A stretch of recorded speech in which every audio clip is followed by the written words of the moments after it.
सुप्रभात बच्चों, online class में आपका स्वागत है। मैं Neeta Chaudhary Fortune International School से।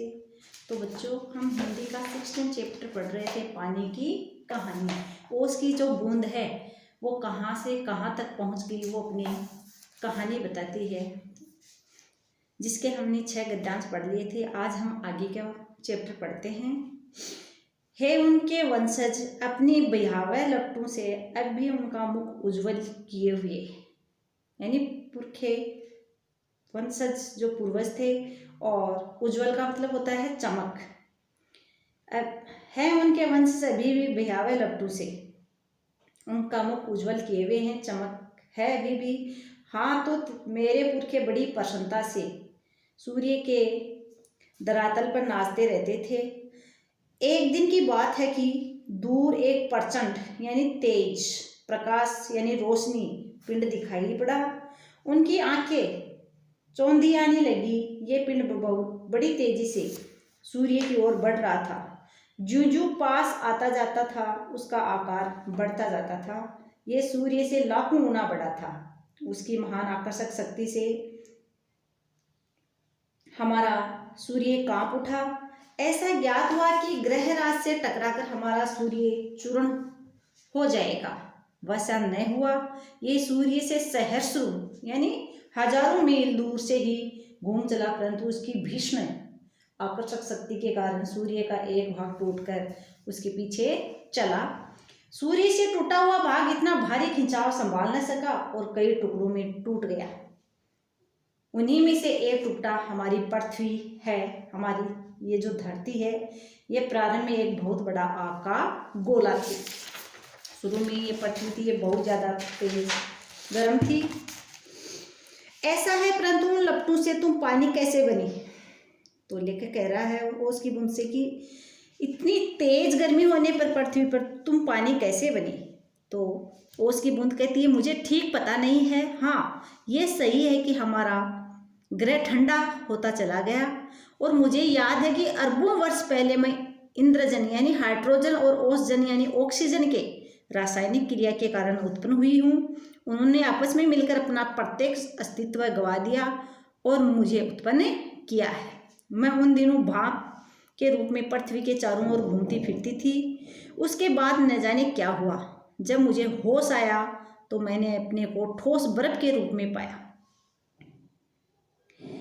मेरा शरीर पहले भाप रूप में था, अब यह अत्यंत छोटा हो गया था। वह पहले से कोई 70वां भाग रह गया है। मैंने देखा मेरे चारों ओर मेरे असंख्य साथी बर्फ बने पड़े थे। जहाँ तक दृष्टि जाती थी, जहाँ तक मेरी नज़र जाती थी, बर्फ के अतिरिक्त कुछ भी दिखाई नहीं पड़ता था। जिस समय हमारे ऊपर सूर्य की किरणें पड़ती थी तो सौंदर्य बिखर पड़ता था। हमारे कितने साथी ऐसे भी थे जो बड़ी उत्सुकता से, बड़ी खुशी से आंधी में ऊंचा उड़ने, उछलने कूदने के लिए कमरकस तैयार बैठे रहते थे। बड़े आनंद का समय रहा होगा वहाँ, बड़े आनंद का। कितने दिनों तक? कई लाखों वर्षों तक, कई लाख, हाँ, चौकों नहीं। मेरे जीवन में 100-200 वर्ष दाल में नमक के समान भी नहीं है। मैंने ऐसे दीर्घजीवी यानी लंबे जीवन से वार्तालाप यानी बातचीत करते जान अपने को धन्य माना और ओस की बूंद के प्रति मेरी श्रद्धा बढ़ चली। लेखक कह रहा है कि मैंने ओस की बूंद के साथ ऐसे बातचीत की तो मैं अपने आप को धन्य मानता हूँ और ओस की बूंद के प्रति मेरा सम्मान और भी बढ़ गया। हम शांति से बैठे एक दिन हवा से खेलने की कहानियां सुन ही रहे थे। अचानक ऐसा अनुभव हुआ मानो हम सरक रहे हों। सबके मुख पर हवाइयां उड़ने लगी। अब क्या होगा? इतने दिन आनंद से काटने के पश्चात अब दुख सहन करने का साहस हम में नहीं था, हिम्मत हम में नहीं थी। ये कौन कह रहा है? ओस की बूंद कह रही है। बहुत पता लगाने पे हमें ज्ञात हुआ कि हमारे भार से ही हमारे नीचे वाले भाई दबकर पानी हो गए हैं। भार यानी वजन से उनका शरीर ठोसपन को छोड़ चुका है और उनके तरल शरीर में हम फिसल चले हैं। मैं कई मास समुद्र में इधर उधर घूमती रही, यानी कई महीने में समुद्र में इधर उधर घूमती रही है, ओस की बूंद बता रही है। फिर एक दिन गर्म धारा से भेंट हुई, मुलाकात हुई। धारा के जलते अस्तित्व को ठंडक पहुंचाने के लिए हमने उसकी गर्मी सोखनी प्रारंभ कर दी और इसके फलस्वरूप मैं पिघल पड़ी और पानी बनकर समुद्र में मिल गई। समुद्र का भाग बनकर मैंने जो दृश्य देखा है वह वर्णनातीत है। मैं अभी तक समझती थी कि समुद्र में केवल मेरे बंधु बांधवों का ही राज्य है, परंतु अब ज्ञात हुआ कि समुद्र में चहल पहल वास्तव में दूसरे जीवों की भी है और उनमें नीरा नमक भरा है, यानी नमक वाला पानी, खारा पानी। पहले पहले समुद्र का खारापन मुझे बिल्कुल नहीं भाया, जी मचलाने लगा, लेकिन धीरे धीरे सब सहन होता चला गया। ये ओस की बूंद लेखक को अपनी कहानी बता रही है। एक दिन मेरे जी में आया कि मैं समुद्र के ऊपर तो बहुत घूम चुकी हूँ, भीतर चलकर भी देखना चाहिए क्या है।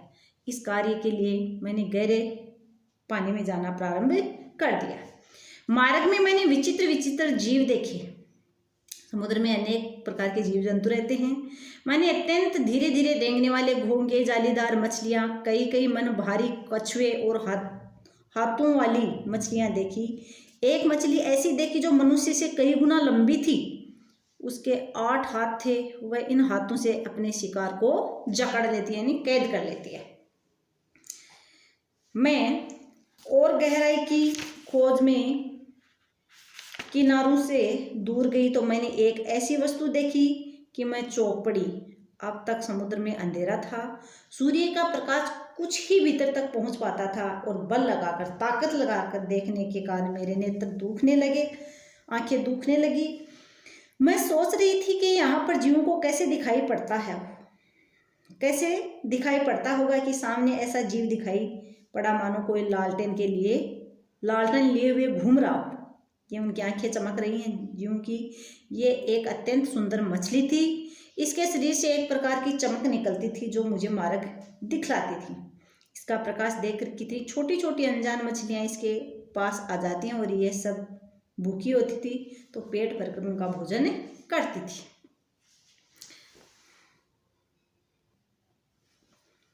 विचित्र है, जब मैं और नीचे समुद्र की गहरी तह में पहुंची तो देखा कि वहां भी जंगल है। छोटे ठिगने मोटे पत्ते वाले पेड़ बहुतायत मात्रा में उगे हुए हैं।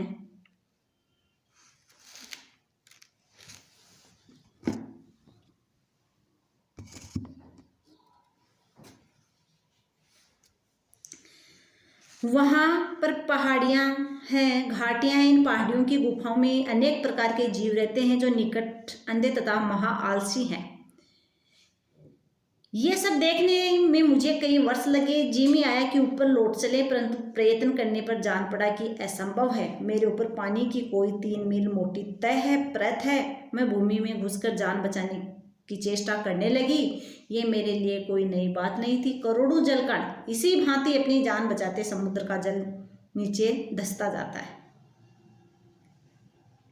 मैं अपने दूसरे भाइयों के पीछे पीछे चट्टान में घुस गई। कई वर्षों से पहले, यानी ओस की बूंद कह रही है कि मैं अपने दूसरे भाइयों के पीछे पीछे चट्टान में घुस गई। कई वर्षों से कई मील मोटी चट्टानों में घुसकर हम पृथ्वी के भीतर एक खोखले स्थान में निकले और एक स्थान पर इकट्ठा होकर हम लोगों ने सोचा क्या करना चाहिए।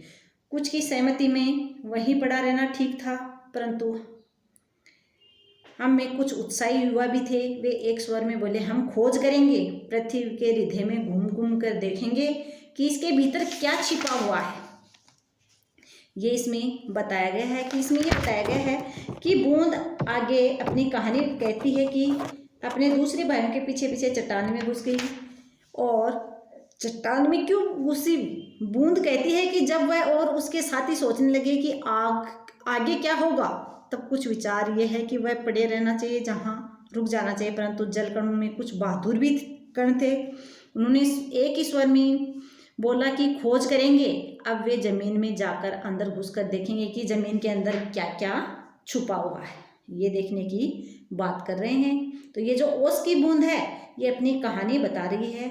इसका आज इतना ही चैप्टर पढ़ेंगे। जितना पढ़ाया है ओस की बूंद के बारे में कि पाठ में लेखक का नाम क्या है, इसमें यह बताया गया है कि बूंद के कुछ साथियों की संपत्ति में क्या ठीक बताया गया है।